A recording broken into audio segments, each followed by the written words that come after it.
Hello and welcome to my YouTube channel. It's called Spaces by Sonia, and what we're going to do today is I have an old canvas here, a stretched canvas, which I would like to repaint and make it into a very nice seascape. So first thing that you can see that I have actually a lot of colors in here, which I try to get away with other colors, but what I'm trying to do right now is complete the whole thing with white on the back because it's seascapes, so I need a lot of white in the back. So what I'm doing right now is taking some white. I need a lot of white, so I'm going to take some white and keep that here. And what I will do is I have a normal brush, which is nothing special, but just a normal brush, and now I will dip it in water. Well, this is water that I've used before for another one, but I need a little bit of pinkish shade in the background, so I will basically color the background in white. So what I haven't done now is I have not wet the board, but I've just wet the brush, and I will be finishing the entire background with white. So that's the first step. What I have in mind for this painting is very nice idea that I want to use some textures. So for example, this part of the painting is where I will add some textures. So I will leave this part free because I want the texture to be more visible. So maybe one light coat with a little bit more water, one light coat on here so that I don't see that green, and then I will leave it to dry so that I can add the texture here.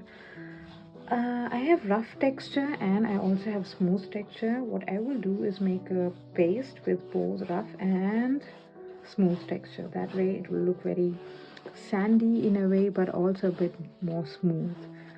Alright, so let me finish the white.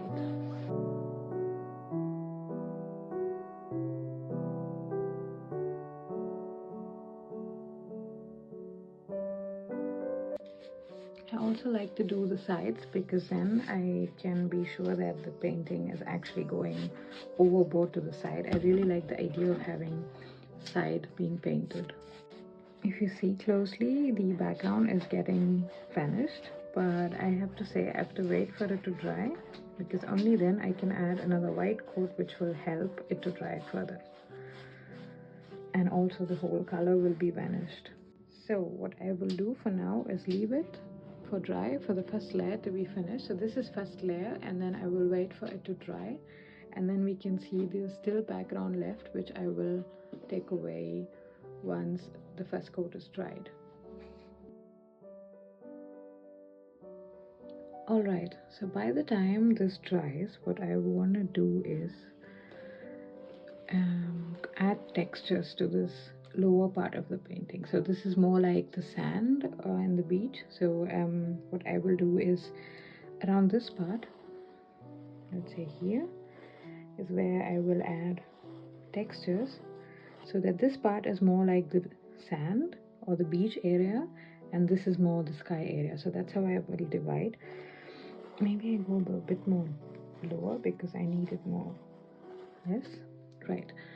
And what I use is the texture.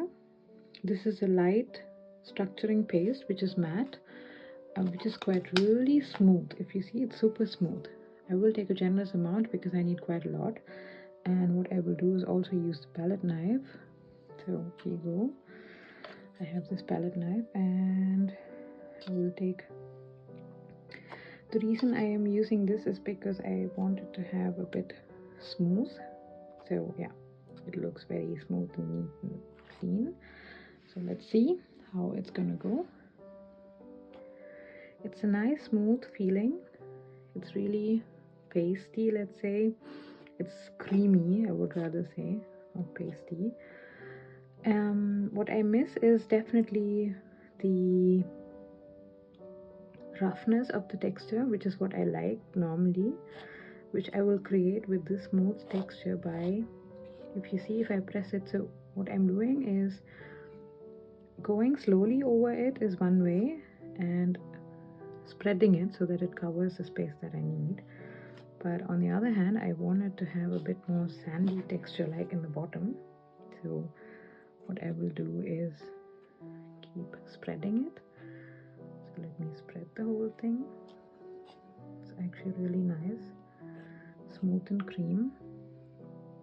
You can use any texture material. Suppose if you don't find a texture material to use, what you could do is also maybe buy some sand, so artificial sand from the decor material, and what you could do is add glue first onto this layer of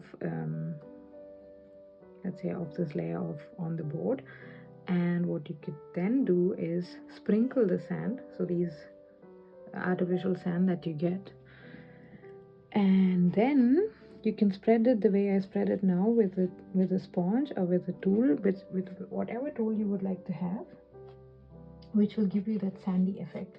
Now let's say if you're not able to find a nice sand on a decor shop, what you could also do is take a sponge and wet it really well and use the color that you need, or white for example, use the color that you need, and then what you could do is simply dab on the, so do these kind of dabbing, and then you get this nice sandy texture. But what I will do is I want it to be really smooth, so I'm bringing these nice smooth feeling in here, which like it feels like a cake, but I'm giving a little bit of depth. So the way I'm doing it is, so if you see this area that's inside, and the nice thing is when you paint this with a little bit of sandy shade, you will see the depth. So what I'm trying to do is bring depth into the structure material instead of having it as super plain material. So now I have to finish this. I will bring another palette knife and then finish this. Now I have to wait for this one to completely dry, but what I could do is also move a little bit here, and I think I can add one more layer of white. Need a little water because the brush has gone dry. I think I can add one more layer of white, yes.